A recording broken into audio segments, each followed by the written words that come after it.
Welcome to this week's Endurance for Everyone podcast.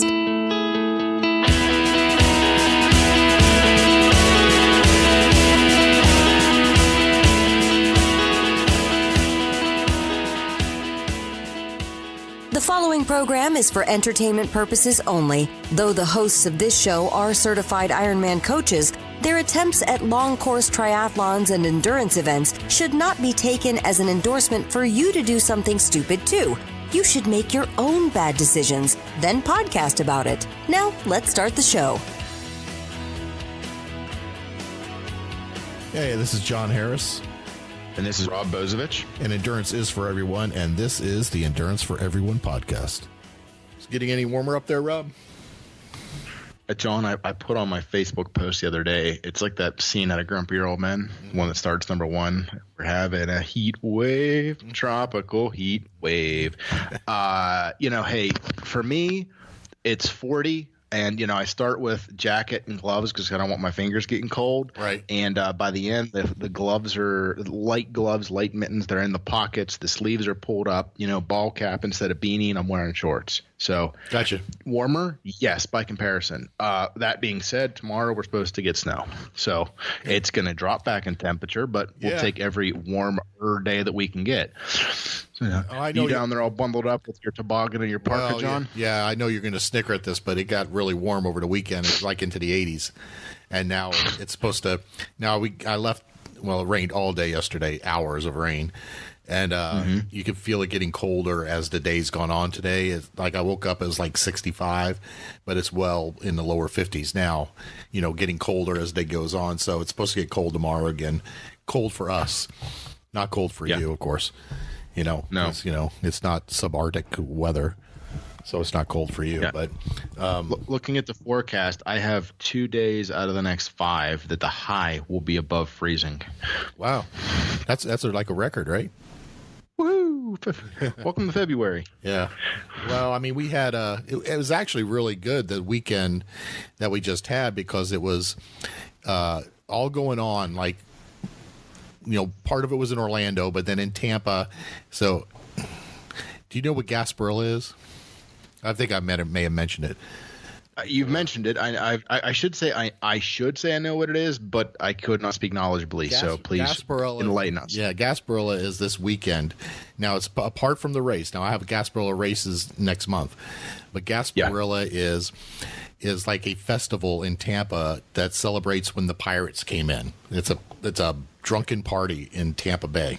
Okay, it's not a place. I feel like Family Guy did an episode similar to this. They might have, but it's like a crazy place. I stay as most people from Tampa stay the hell away from downtown Tampa. It's just nuts. But in Tampa, you don't have a costume. You're not going to go and celebrate. No, I don't do that stuff. So in Tampa this weekend, we had Gasparilla. We had the NHL All-Star Game was in Tampa yesterday. Mm-hmm. And in Orlando, the Pro Bowl, the NFL Pro Bowl was this weekend. So it was a busy weekend for you guys down there. It was but it was like warm and sunny, and it was really, it was a good weekend. The rain held off until today or late last night it started raining. So it was a good weekend. We got a good the first real hard for me brick of the St. Anthony's training cycle was Saturday. So cycle. I believe I saw that. What you had 20-4. So what was it? A 20-mile ride, 4-mile run? Yeah. And I kind of I sent it to Jennifer. Asked me how the ride went, and she's kind of laid up for a while, but I told her, I said, it felt okay, and she starts asking me the technical questions. So I sent her my numbers, and she goes, yeah, you could have pushed harder, couldn't you? Don't you love hearing? Nothing wrong with you, Jennifer. I love you for pushing and supporting John, but nothing like having somebody kick in and yay, I didn't do anything, but you could have went harder. Yeah. Well, she's not doing anything for a good reason. Yes, but. Well, you know what it is that because she's training for the fondos and stuff like that she's biking, she's cycling a lot, and she's really good at it. Yeah. She forgot that I had to run after it. So I had to tell her, I said, yeah, I probably could have, but because this is the first real longer brick that I was basically, the race is 25 and 6.2. I did 20 and 4. So I'm basically almost doing the race distance already. And we're 4 months out. You're like 5 months 80% at least. I'm not a stats guy, John. You can tell me quickly, but it sounds like you're there. Well, really, for my, in my training philosophy, and you know this well, I'm about at my limit already. I'm not going to do much more than that. Right. So, and I probably could have pushed harder on the bike. I did hold off on the way back because I knew I had to go run 4 miles. Right. And that's always been my issue. Now, I will say that when I got off the bike this time, normally it takes me a good mile before I can start running decently. Yeah. I was into it pretty quick this time. So I think I've gotten a little better at it. Where I have hurting is because I haven't been on the bike as much, in the past couple of years, is my back has really been sore, my lower back. And that's what it used to get me. I mean, if I had to do a 50-mile ride, I would have been toast. There would have been no way. But 20 miles is about my limit right now, I think, if with a run at the end. But like even sitting here now, my lower back is tight. And that's all, not having a lot of saddle time. I don't have a trainer right now, so I'm not doing a lot in the, being able to do a lot in the apartment.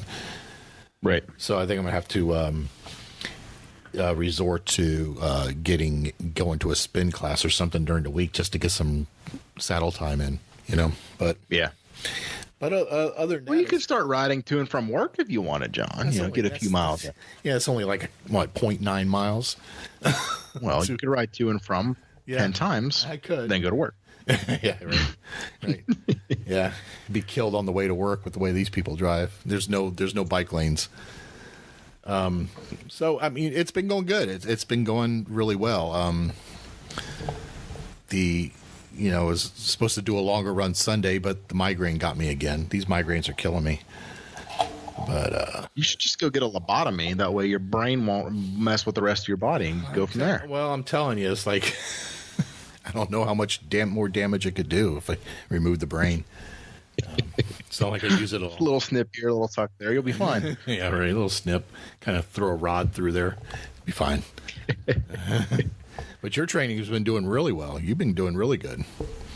Oh, yeah, so you'll probably be updating on your website here in the next few days or whatever, but I put up I missed a couple last week and I had to batch my, I don't want to call them blog entries, but my, my, on that document, that Word document that I have. Mm-hmm. And then I just did 2 today. And on Saturdays, I put the first, I said, if you're following along, this is the beginning of the end or something like that, because it was the first day that I missed one of the workouts. Like there was one I cut short. If you remember when I was flying out, I made a 6 into a 3, right. But I pretty much adhered to it pretty well and strictly. And I woke up Saturday morning and I wasn't just feeling good. Still not perfect. I got a little bit of phlegminess here. That said, I woke up, wasn't feeling good, and I was already, I'm saying, you're looking for an excuse. Like, I'm not going to do, I don't know. Maybe I should just take it easy. No, I feel better if I run. And when I'm not feeling good, if I exercise, I just seem to even if it's not the best performance, I feel like it pushes the sickness through me. We've talked about that before. I think it helps me heal quicker.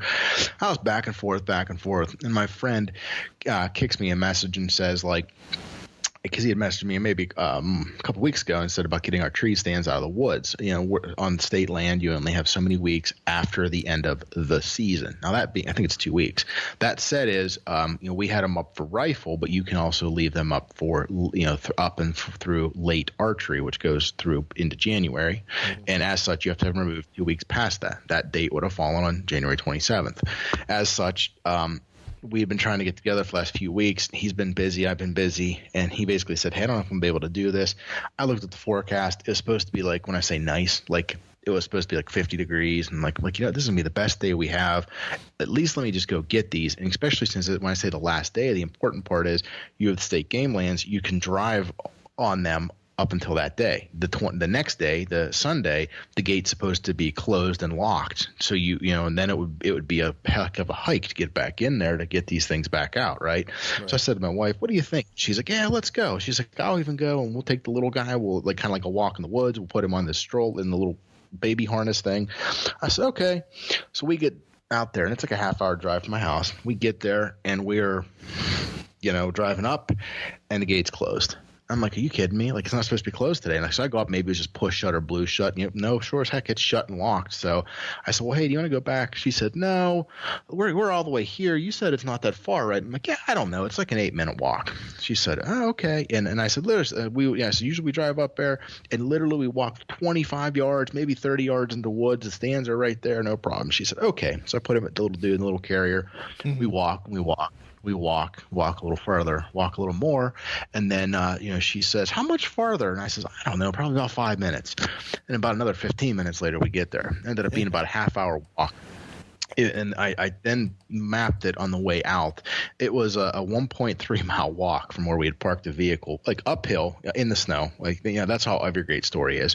So, and it was 50 degrees at some points, but it's like 29 degrees because we're on top of the mountain where there's a wind. So anyways, but you're nice and warm from all that walking now. Then it was about maybe 50, 100 yards back in the woods to go get them.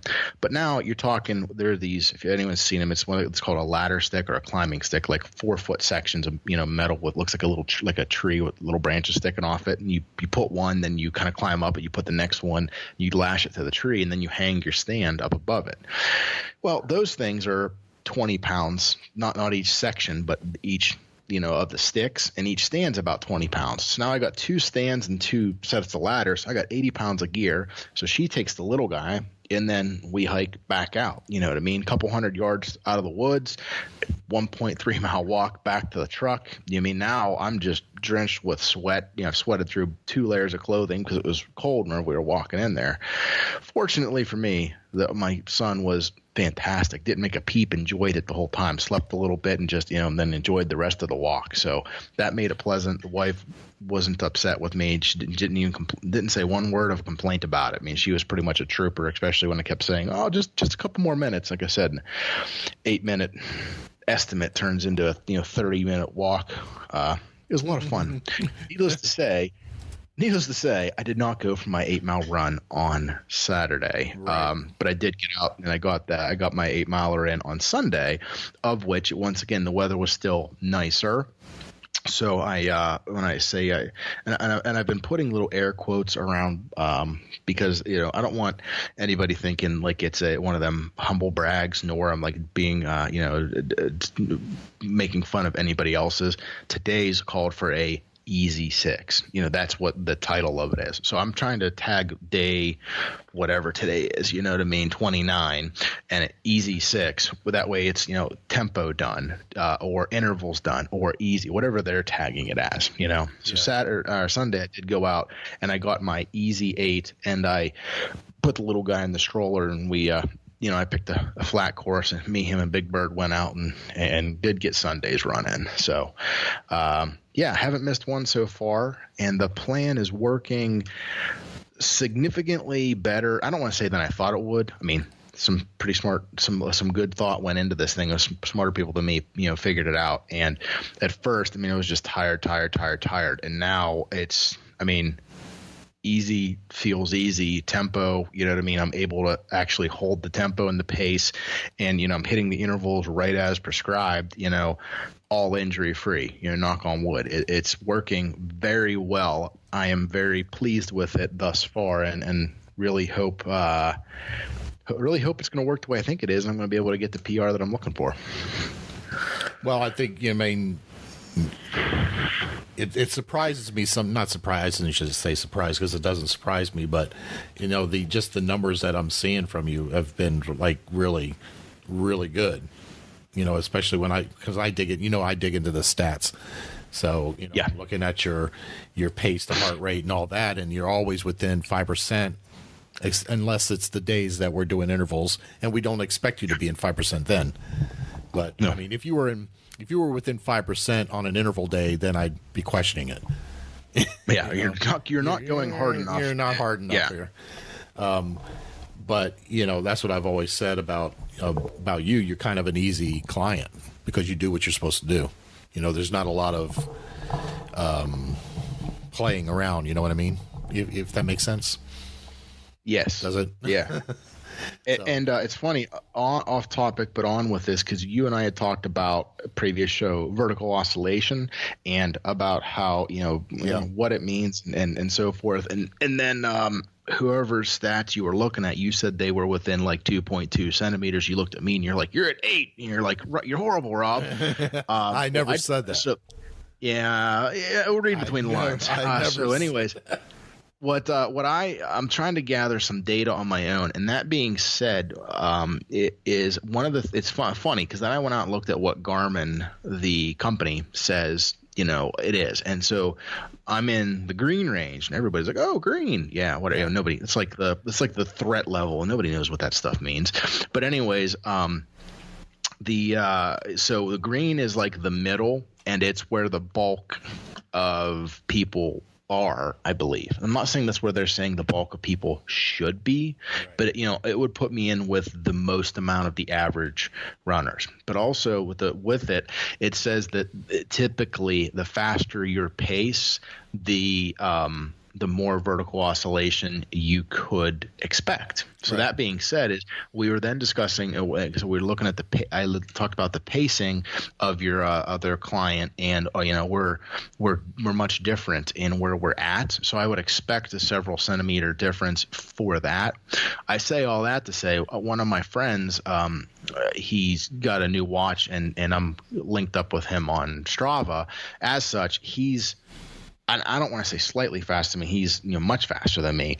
But, you know, when you're talking about, and I'm just making numbers up, when you're talking about going from a 14-minute mile to a 7-minute mile, you're going to have, you know, a big spread. But if you're going from 12 to 8 and then 8 to 7, I just wanted to see where that, you know, how much difference there might be. Right. So his Garmin watch has the optical, so it didn't come with a heart rate strap, but I had a spare one, and I had a spare foot pod because I used to, sometimes stuff wouldn't work or I didn't know where it was, so I just had spares anyway. So I gave them to him for him to run for a few weeks. That way I could then get a good data pool for what he's doing to see. Because once again, not only does it give us a third data point now, but it'll give us somebody even faster. Because if he's running even faster than me, but if he's at 2.2, then I know I'm the outlier and I really have something that I need to work on. But if he's at, you know, 6, 8, 10, you know, somewhere within 2 centimeters of where I'm at, then I wouldn't feel as bad about it. Yeah. See, and this, and in a nutshell, this is why Rob and I get along, because that's exactly what I would have done. I'm the guy running with 3 watches at one time, remember? So 3, well, John, you had only admitted to 2. Well, you know, I'm exaggerating. Johnny, where was the third one? Yeah. Do we want to know? Yeah, that's the trick, you know. I only have 2 wrists, John. I don't know where that third watch was hiding. Well, you know, it's a family show. It is. It is. Next topic, then. Well, I mean, but going back to the training a little bit, you know, writing, I'm carrying about 3 or 4 clients right now. And the cool thing is everybody's doing something different. I have you just doing running. I have a triathlon, and I have a cyclist only, you know, and a couple other people I'm working with just running, but on a lower level, you know, beginner level. So it's kind of interesting, you know, writing different types of plans for people and kind of switching gears, you know, so because I usually write them all either Sunday night or early Monday morning. So it's kind of interesting having to shift gears every once in a while. Pun intended with the cyclist there. Yeah. But you know what? I'm going to tell you, this is a pet peeve of mine. I was in the bookstore the other day, and I know everybody's seen these books. And so I'm kind of, you know, I always peruse through. I don't buy a lot of, you know, sports-related training books anymore, but I'm kind of looking through the books. And when I'm writing a training plan for somebody, or I had them as a client, you know, there's a lot of things you take into account when you start writing a plan for somebody. You take into account their experience, you know, where they're at physically already. You know, as I said, you know, have they been doing it a while, or are they new to it, or have they done it before and they're coming back to it, or are they post injury, all this kind of stuff, right? Right. There's one thing that I never take into account. And can you guess what that is? Race. Not close. Race is, yes. Gender? Gender. I never take into account gender. So why is it, and this is a pet peeve of mine, and please, somebody explain it to me. Why do we need books called Running for Women? What's the difference between running between men and women? I never take that into account. I'm gonna gear the training towards your ability, not towards whether you're a man or a woman. Right? Right. Are you there? I'm here. I was letting you get it all out before. Well, I'm trying. I'd have to make assumptions, John, and my assumptions would be. Well, and that being said, and I don't want to sound chauvinistic as I say it, but I'm going to say if the book covers something along the lines of I don't want to say mental status, you know what I mean? You know what, like, is it like how we had talked before about tough guy syndrome? You know what I mean? Get out there and tough it out. You know what I mean? Don't be a boop. You know what I mean? Maybe there might be it, but the books may get absolutely nothing into that. If you're strictly talking, run these miles, these paces, here's some plans. But you know, that being said, is like I had somebody, when I say it this way, like I always say what I think and say, tell me where I'm wrong. And then somebody finally gave me, when I say, a decent answer with it. Okay. And that I said is, hey, why do we society, and I'll just say this way, BAA, Boston Athletic Association, why do we give women an extra X amount, so much time than men? There are so many lighter, faster, and this is the Jan Brady coming out me, you know what I mean? Oh, poor me, I can't do it. There are so many lighter, faster women than me that we start off at very similar training abilities, and then, you know what I mean? For me to go from a 4-hour marathon to a 3-hour marathon to BQ, but they only, I got to knock 25% off. They only have to go from a 4 to a 3.5. You know what I mean? It makes it much more obtainable for them than it would be for me. And somebody's like, well, listen, if you just go look at all the times, you know, almost world-class athletes, there's, you know, a 20 to 30-minute variation. You know what I mean? Maybe not saying that the women athletes aren't training as hard, but, you know, these are world-class athletes. It seems like they're hitting their glass, whatever you want to call it, their upper threshold ceiling. They can't get any quicker than that. But men, whether it's more muscle or, you know, whatever in us, can get to a different plateau, you know, and they said, hey, they started it here and they worked the standards backwards for your average person. I'm like, hey, that makes sense. So, yeah. And that might be something very similar that when I say it this way, though, forgive me, I don't know the books you're discussing. If there's science behind it, you know what I mean? And I'm just going to go back to I think if I shared on here, you know, we had one girl wrestler on the high school team. It was her first year. She got beat hands down every time. And it was A, because she was inexperienced, but B, because, you know, girls in, you know, like girl versus boy, you're talking strictly a weight class in high school. You know what I mean? The male is going to be carrying, you know, more muscle at that weight class than she is. They're just physically stronger. She could not overcome it. You know what I mean? And it isn't, oh, well, this girl weighs X and we'll let her wrestle 10 pounds lighter. There's nothing that was making up for that. So if the book actually has some science behind that, I think that, you know, not from what I read. Seeing. Yes, because okay. I did peruse it, and I just have a hard time with that. I really, even not fully what you were told, is that I do have a hard time with that, because I don't see as anybody having that they've hit the ceiling and they can't get by it, because that's the way they used to think about women running marathons. Well, you know, I'm not saying that. I'm not saying correct or incorrect, but I'm saying that's how it was determined. Right. And yes. But when I look at it now, the only difference that I found in that book between like a normal running guide and a running guide for women was training while on their cycle, which I can get. I get that. You know, we don't have to deal with that. But right. Then you have all these studies out there that are showing that women are actually better at endurance sports than men are. Yeah. You know, so I don't get this. So why don't they have running books and then running books for men? You know, just to kind of back off.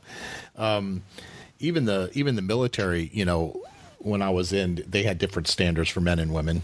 when your physical, and I think they've changed those actually. Is that I have a hard time believing that women can't do what men do. I know there's a limit in strength and things like that, but I just have a hard time believing that women can't be. I think eventually we're going to see a woman beat a man in a triathlon. We're going to see it in triathlon. Yeah, I think we are, especially long course. I think eventually. I think how close was Wellington to doing it? She was close. Yeah, you know what? And I don't know. And I'm sorry, I was listening to you, but I wanted to prove the point, and I'm going to go back to defend whoever it was, and I'm going to put the science in front of you, John, and then we'll come back to the triathlon. All right. According to current Google, men's world marathon record is 2:02. Yep. Women's marathon record is either 2:15 or 2:17. The 2:15 set by Paula Radcliffe when it was a mixed gender. Mm-hmm. The women only record 2:17. Either way, let's take the faster of those two times, and let's just call that the 2:15. Okay, mm-hmm. 15 less. 2:15. Less 2:02 yields a 13-minute difference. If you take 13 minutes divided by 120, because that would be 2 hours for the marathon, right? Just making it too easy there. That's a 10% differential. So if you took a 3-hour marathon, add 10%, 10 minutes, not 10 minutes. Yeah, 10. I'm not arguing. I'm not going to argue that outcome. What my argument is that why is the training different? Right. Why would there be a different training plan for a woman versus a man? I don't get that. And maybe somebody out there listening, maybe you will never, I'm honest, if you're a guy and you come to me, or if you're a female come to me, you're going to get the same kind of treatment. You're not going to get a woman's training plan from me. From me, you're not. I think it's like very, I know how I would take it. If someone said, well, it's almost like, you do have these, you have running for older people, that's not what it's called, but, running for seniors, things like that, where you're taking into some account some body wear issues, there's, mm-hmm. So, and even that bothers me. It's like, I'm looking at that. It's like, okay, well, I'm considered at almost, going on 55, I'm considered, I'm an AARP. I'm considered up there now. So, by the way, if anyone out there is in AARP, meaning like the administration, not like if you actually qualify in card carrying, can you tell them to stop sending me cards? I'm in my mid-30s. I've been getting them for 10 years. 10 years I've been getting join AARP. I'm like, I'm like in my 20s. I'm in my early 30s. I'm currently 34. And before you can blink, you'll be able to join. But what? They're going to do 40 years worth of solicitation. Yeah. Anyways. Yeah, they will. But anyway, so that wasn't even on our list to talk about, but that was something that I noticed over the weekend. It's like, that kind of bugs me, training for women, and I get weight training, I get that, but even with that, I wouldn't change the weight. I might change the amount of weight, but you know what? I've known women that could lift as much as me. Yep. So, I just don't get it. I mean, you tailor it to their abilities, not to whether they're a man or a woman. That's the way I look at it. But, maybe that's just me. Maybe somebody out there smarter than me can explain that to me, but I don't get it. So moving on, I guess, right? Yeah. I guess 10% of 3 hours would be 18 minutes, not 30 minutes. I'm telling you, there's somebody 10%. But anyways, there is some little girl out there that's going to run a 2:02 marathon. I'm telling you, there is. I don't doubt that it'll happen. Yeah. So, because I just think it keeps getting closer and closer. And like I said, with Wellington, it's like you look at her time, she was beating some of the men's times, some of the top men's times. She wasn't that far behind them. The mm-hmm. people that were winning those triathlons, those Ironmans. So, there's somebody out there that's going to do it. And yeah, I can't wait to see it. It's going to be great. Maybe on that day we'll get our own triathlon channel like they have Golf Channel on television. Yeah. Who knows? Yeah, really. Here's hoping. Oh, man. So, so are we done talking about your training now? We can talk about the triathlon you're trying to talk me into, or you have talked me into, actually. I was going to say, I don't think it's trying anymore, John. Yeah, all I got. It's official. Right? It's official, isn't it? Yeah. It's official. You got me. The triathlon that was actually on your schedule Hey, John. At the end of June, huh? What? Are you there?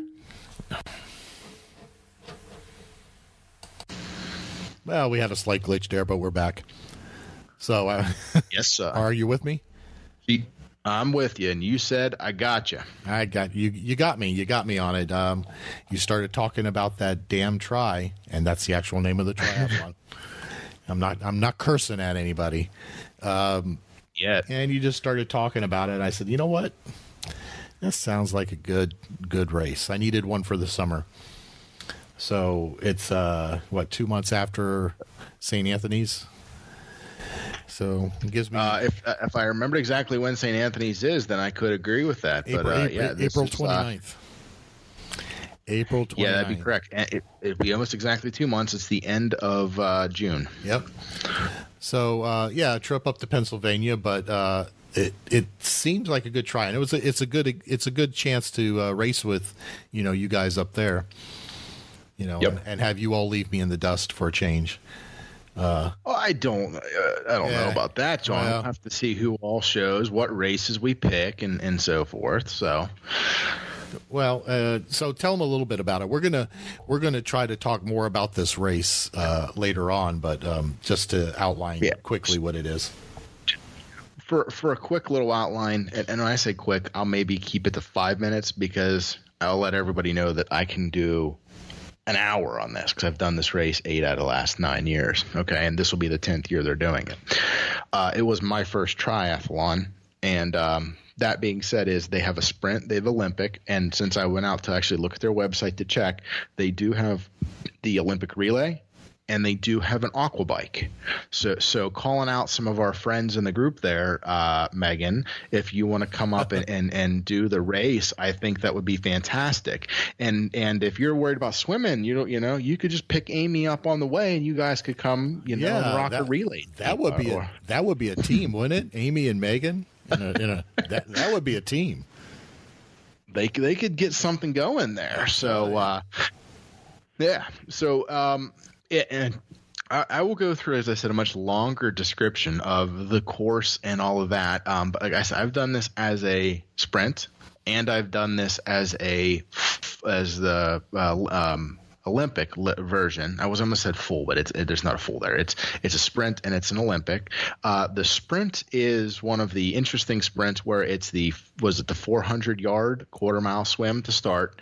Right. You have on the bike you're looking at the 11.3 I think is the loop. Sounds right. And I'm on their website now, just pulling up to see, and it's the 5K run.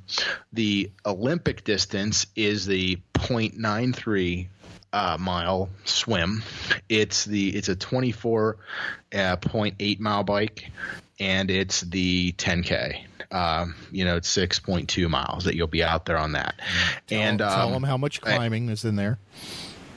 John, I didn't bring up that stat, but I know you did because you were a little concerned about it. We had some discussion there. So I'm always concerned about because John, you not only threw climbing at me, you threw like grades at me, which I'm just okay, I don't know what that means, but I've gone up it obviously.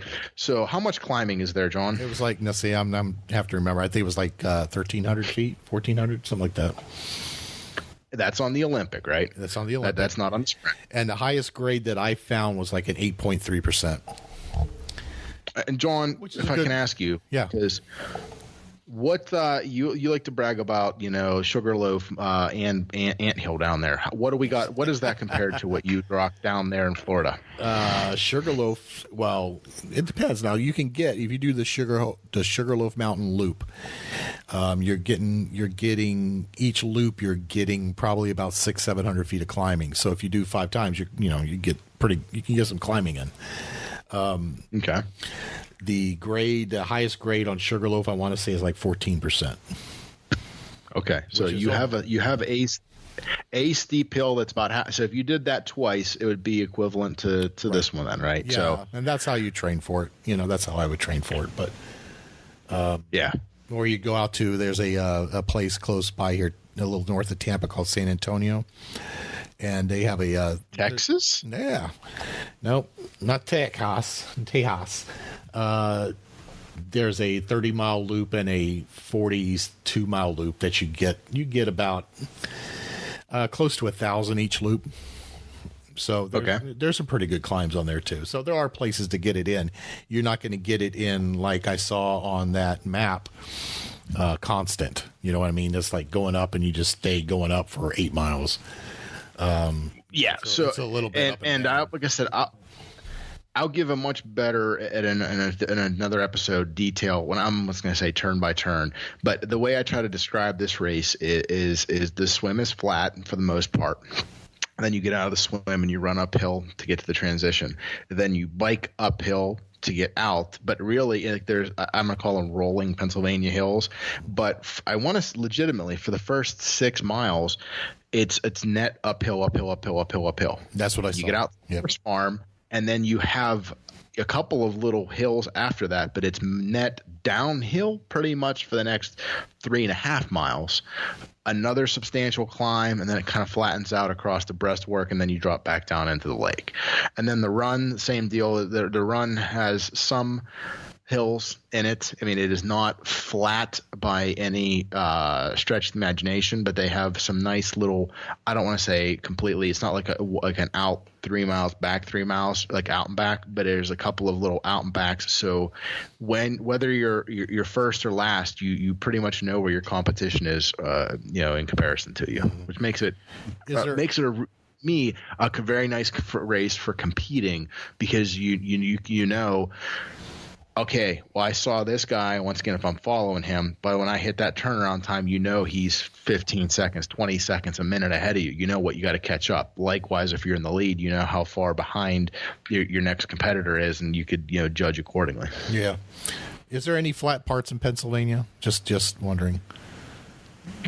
I said the swim is sometimes flat. Well, I mean, like a running or biking. Is there anything flat? Because just driving there recently, the couple of times I've driven through there the last year, I didn't see any flat spots. Maybe between 10th and 8th Street in Pittsburgh is flat, but I don't. Potentially, but not so much. If you really and being honest, you can find flat races, and I go back to it. My first marathon, and therefore maybe it was my first half marathon as well. Both were in Erie on Presque Isle, which I think, like I said, I made the joke, the total elevation is something like 20 feet, because you go over the same 10-foot bridge twice. You go over it twice. Like, that is literally the flattest race I believe you're ever going, unless you do a treadmill, you'll find in Pennsylvania. But pretty much, no, the remainder of it's, you're dealing with hills. Yeah. That's what I noticed, that there really isn't anything flat. Now, that the swim, yep. Is it a river or lake, or is it a quarry? What is it? Lake. It's a lake. Well, I say lake. Yeah, reservoir.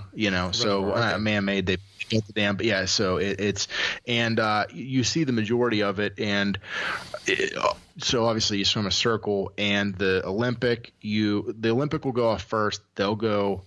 You go out to the other end of the lake. Literally, you just swim straight across, then you swim to the left, and then you swim in. So it's a counterclockwise loop.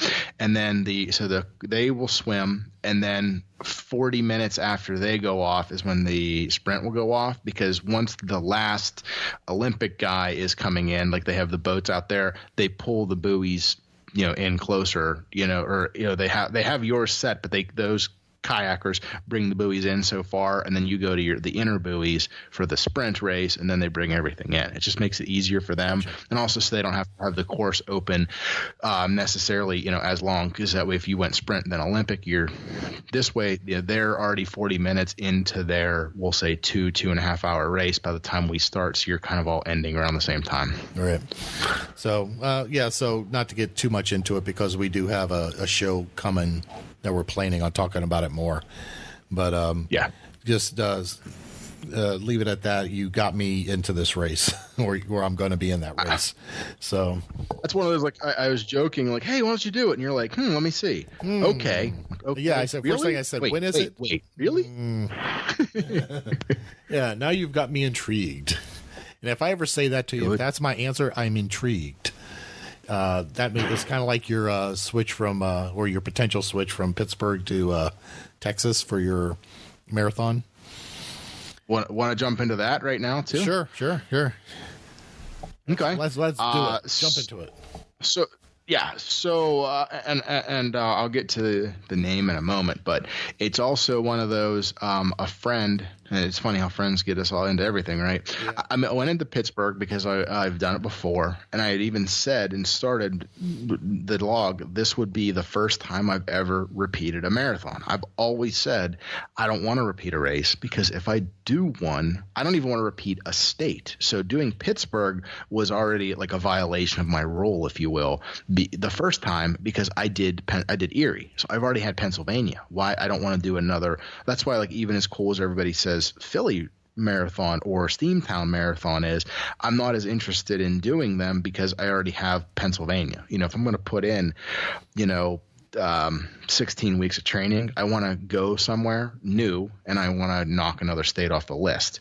So that being said, one of my friends very much into the Fixer Upper, Chip and Joanna Gaines, Magnolia, all of that stuff, saw that they are having their inaugural Silos District Marathon the same day as Pittsburgh. Now that's just, I said to you, John, I luck into stupid things. You know what I mean? It's not a week before, it's not a week after. It is the same day as Pittsburgh, which was not a hard decision to make. And when I say, I hate to put it out there, I'm doing it, until I've signed up and paid for it, nothing is 100% official in my mind, right? Right. That being said, though, is my the friend that sent it to my wife, they're already planning what we're going to see, what we're going to visit, how many days we're going to be there, fly into here, fly out of there, what rental car, hotel. So plans are being made. It's just the money has not been outlaid yet.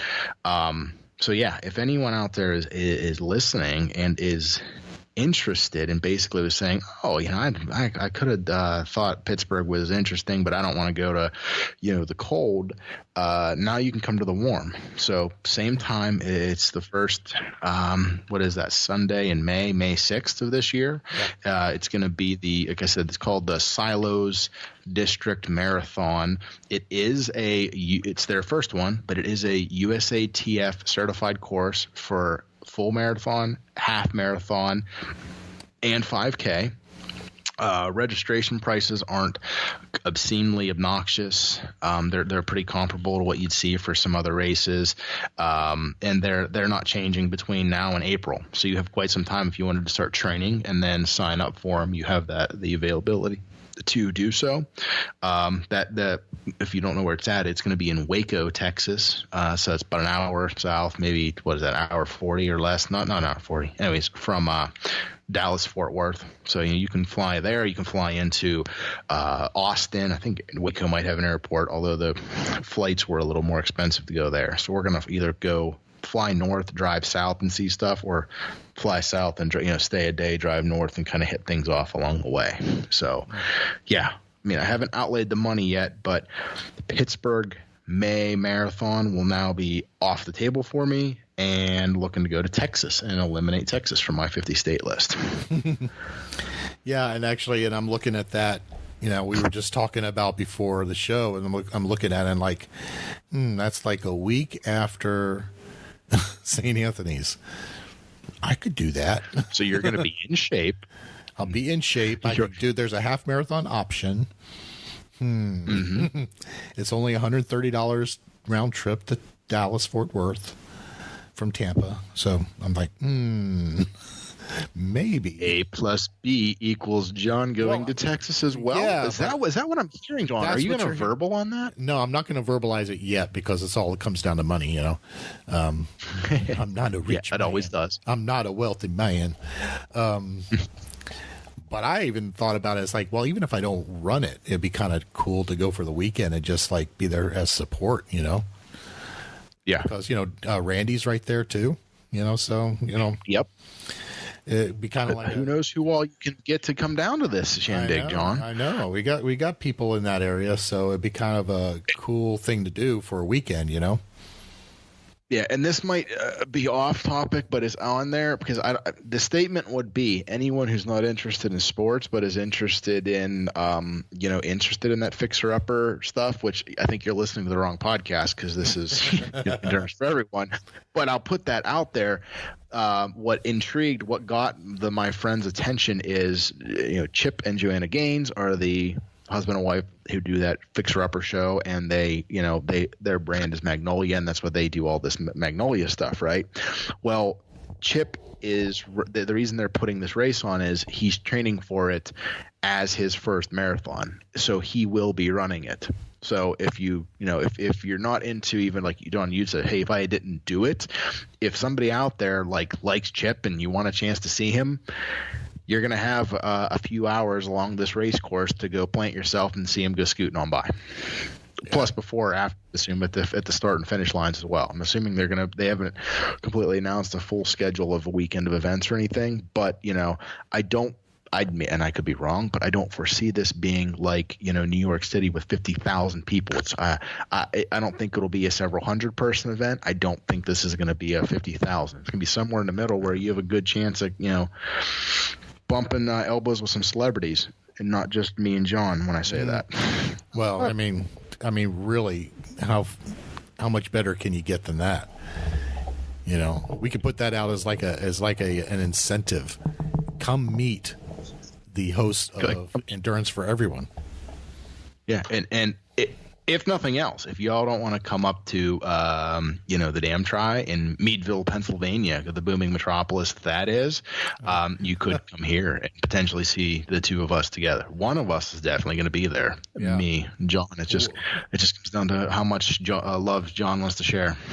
All right, no, it's not really that, because if it was up to me, I'd be at all of them.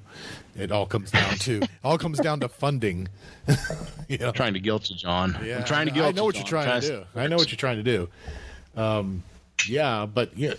mean, and actually, that didn't even cross my mind until we were talking about it before we started recording. It's like, I hope that'll be after my race, and I'll be in shape. So hopefully, I don't know what shape that might be. Triangle usually, but triangle. A triangle. That's my shape. So I'm in shape. I'm a perfect sphere. Sure. No, that's what I used to say about my mom. She's 4'10", no matter how you measured her. Standing up and laying down. Anywhere you measured her, 4'10". If you pushed her, she came bouncing back at you. Yeah. I love my mother. Yes, a Weeble, exactly. She used to think that was funny when she was a young woman. Now she doesn't think it's as funny. But Oh, John. So we got some potential other shows coming up. So I don't know if we want to put it out what we got coming up, but some guests that might be coming on, right? I don't want to tease the karmic gods, John, and have them crashing down on our heads. But if you want to, if you can find a way to tease some interest without, ruining it, feel free. Let's see what you can come up with off the top of your head. How would we tease it without actually saying the name of it? We've mentioned the method that you're using for training, and let's say that the person who had their hand in writing the book for it might be coming on. Can we say that? You could say that. See, what I was how I would have said that is, one of the books we've recently discussed, whenever you're talking with somebody and you're like, yeah, they wrote the book, that guy. So we're going to have that guy one of those guys, whatever book that might be, you know what I mean? Sooner than later, we were supposed to sit down on Thursday of this week. A little hiccup came in, so we're just rescheduling that. Yep. And we are and will be potentially interviewing race director for one of the races that John or I might. Let's leave that vague. See, look at that, John. Just leave it vague like that, right? One of the races that John or I have discussed and definitely coming up, just to get a little bit of what I'd say is the inside perspective on what it takes to set it up, what the race is, how it means, what it means to them, what it benefits, but also like some of the behind the scenes, the good, the bad, the ugly, and maybe help them generate some more interest in the said race as well. Yeah. So. Yep. So we're getting near the end, but you know what? Something just entered my head that I want to say too. I don't know how well. I love lamp. I love lamp. I love lamp. Both Rob and I belong to several groups on Facebook, and certain ones we belong to a very long time. And I don't know how well this is going to go over, but I'm going to say it anyway. Certain ones of these have become very mean-spirited. Is that a good way to say it? No, we didn't talk about this, so you don't know what I'm talking about. I don't. I happen to be on there. Well, I happen to be. How you're dragging me into this? Well, I'm not. I'm dragging you in because you happen to be on the other end of the line. So you're going to be. Into, so, but I know you. I know you peruse this group as well, and you listen to the podcast. I know which group you're discussing. I just don't know where you're going with it, John. Okay. Go on, John. John. I understand the frustrations when you've been in a certain group for a long time and new people come in and they ask a question that has been answered a million times, right? I understand the frustration of that. There's ways to handle that without being mean about it. And it seems like one of those groups has gotten very much over the top mean. It's like they attack. I don't know if you saw it, but now I took it upon myself. I felt bad for the person. Sometimes if the person is asking the questions being kind of rude about it, then I have no problem jumping on them. This person was actually asking a question about diet that, yes, has been answered a lot of times and can be frustrating to some people, but she wasn't being mean about it. She just wanted to know the answer. It was about sweeteners, just to go there, and that in that group, that's like a no-no. You don't ask about sweeteners. We discussed this like last week or 2 weeks We did, ago. but not about this. Not about this. Go on. Okay, keep going. Yeah, so I took it upon myself, actually, to message them privately and said, as soon as you asked that question there, I knew what was going to happen. If you want to join a group that kind of thinks along the same way as well as far as diet goes, here's our group. Here's our group. I promise you that we will not react the same way if you ask that question. Yeah. So, and you saw, I don't know if you saw, but people that are in there, they saw a bunch of people being added today. Some of those people were in on that. And I just want to, even though that, yes, we've answered this question a million times about sweeteners, and we've answered this a million times about why insulin is the culprit and why sugar is bad and all that. Within our group, I think I've been very clear that we are not going to tolerate meanness and talking down to people and treating people like they're stupid. If the person asking a question is being a dick themselves, they're going to be gone before you can even answer the question, because I won't put up with it. But I just want people to know, if you see that in other groups, there's no harm in going in. Don't do it on the group. I mean, don't make it obvious. Like, I'm not going to go on the group and say, look, if you guys are tired of this, why don't you come over to ours? I'm not going to do that. But you can message people privately and say, look, if you want a kind of I'll say nicer, but, a more accepting group, try this one out. Because we think the same way, but we're not going to react that way if you ask that question. Yeah. You're going to get pointed answers. You're going to get, like, if you bring up sweeteners, you're going to get the answer. You shouldn't be having sweeteners. There's no sweeteners. Yep. Yeah. And we'll tell you why, but we're not going to say, look, why don't you use the search button? You've answered this question a million times. things like that. You're not going to get that from us. So, and Right. if somebody does do that, they're going to be gone quickly. Yeah. So just to put a cap on that, and maybe I can get more eloquent in it. In reaching out to some of these people that we're trying to have on, one of the things I continue to say is we are an all-inclusive I don't want to say beginner, but we're an all-inclusive group that we like to discuss, health and fitness and various, incarnations from, running, triathlon to hiking, swimming. We talk about it all, and we like to include as many people as possible. We're not here to be confrontational. And I say this to the people as well. I say, listen, when we're talking to you, we're not trying to do any gotcha stuff. Here's a list of what we're going to kind of discuss. We want it to be conversational.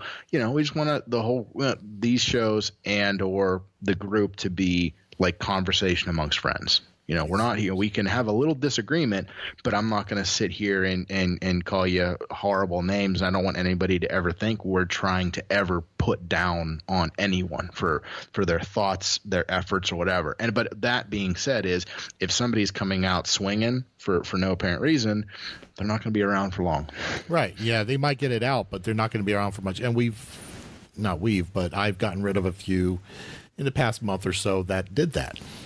And you probably never, and most people probably never saw it. How soon do I can be back in, John? Huh? Well, you can get. How soon do you let me back in? I told you, 60-day probation, and then you can request permission to come back in. Double secret. Yeah, sounds good. The problem with Facebook and the problem with all social media and in texting is sometimes you have to be careful about how you say things, because you may think you're joking, but it comes across like you're being an ass. Not you, the royal you. I mean, I have this issue sometimes too. I have to think about how I'm saying things sometimes, because in my head I'm laughing my ass off about what I'm typing, and then I'm not seeing the other side. Well, somebody doesn't have the same sense of humor I have, could take that totally another way. Yep.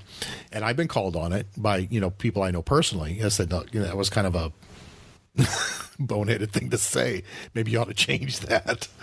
And I said, I thought that was funny. I have a meme I think I should share with you. Not necessarily a meme. It's one of those like little postcard looking things, Yeah.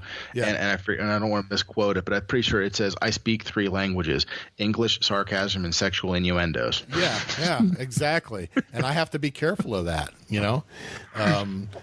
I've reined it in a lot. I think people would see it a lot more if they're in the group and they're on my personal page. You would see the difference, because on my personal page I don't check it as much, and I get the filter is off. The filter it's on to an extent, but not totally on like it is in the group. But that being said, you said it as you said. I assume I'm not eloquent by what you said, so we're all. I'm not saying you're not, John. I'm saying I could be better. Yes, that's exactly right. I'm a bit more blunt, I guess, but that all being said, we are an inclusive group, and we consider it a safe place. So if you want to, there's no stupid questions. There's only stupid people. So if you just ask what you want, and somebody's going to have the answer, and so we'll leave it at that, right? So you got anything else left this week? I don't think so. I think we've pretty much covered what we can. All right. So this was episode 107 of the. Oh God, I almost did it again. This episode 107 of Endurance for Everyone. Make sure to go to the Facebook page. It's teamE4E in Facebook under groups and under the page. teamE4E.com will get you to the blog and the coaching and the. What else do we got? The main site, I guess. Everything. Yeah, we've got everything. And make sure to, if you like the show, go out and leave us some good reviews on Podbean or on iTunes. That always helps us out. Follow us on Twitter at teamE4E. Am I missing anything? We're on Tumblr. John, we're on Tumblr, too. I forgot we're on Tumblr. Are we? I don't know what that is. I totally forgot about Tumblr. We're on Tumblr. We're on Instagram, and it's all teamE4E. So if you just do a search on whatever profile, whatever social media on, we're probably there. And join us. And if we don't have it, feel free to contact John and tell him he needs to set it up. Yep. Because he doesn't have enough to do. Yeah, because, that's what I spend my day doing instead of my job. That's not true. So if anybody's listening here that knows me at work, it's not true. But until next week. Till next week. All right, we are out. Signing off. Thanks for listening to the Endurance for Everyone podcast. If you have comments or questions for the show, send an email to teamE4E at enduranceforeveryone.com. And remember, swim calm, bike strong, and run steady.